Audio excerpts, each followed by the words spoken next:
In Wolverine and Gambit, Victims, Issue 1, we look back on the autumn of 1888 as the good people of London had to fear for the lives of their wives and daughters with Jack the Ripper on the loose. Over 100 years later, it would appear Jack the Ripper has returned, with over 4 women falling victim to what appear to be sharp claws and a 5th victim being found tonight.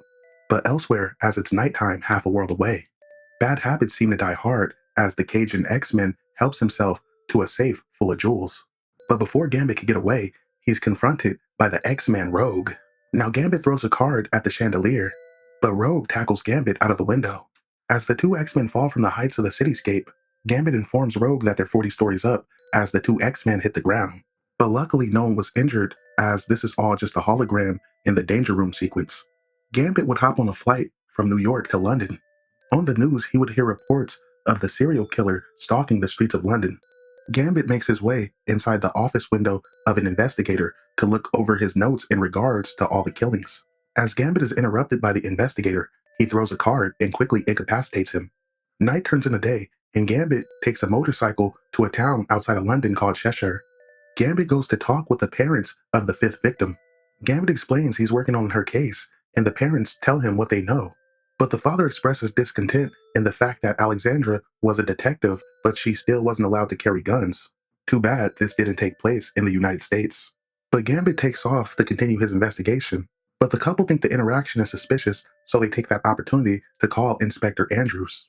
As night comes, Gambit hits the streets of London.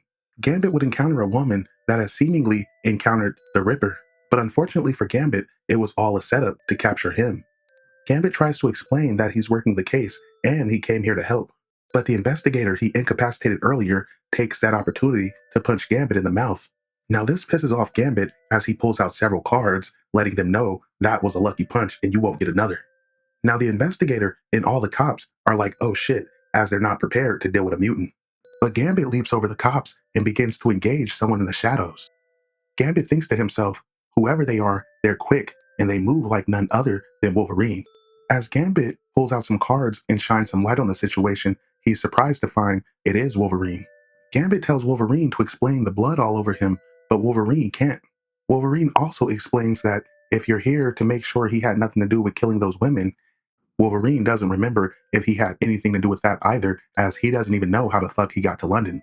But as Gambit and Wolverine are talking, they're confronted by several heavily armed men in the form of the CID anti-terrorist organization. Gambit and Wolverine prepare for a possible fight as some unknown person watches from the shadows. To be continued.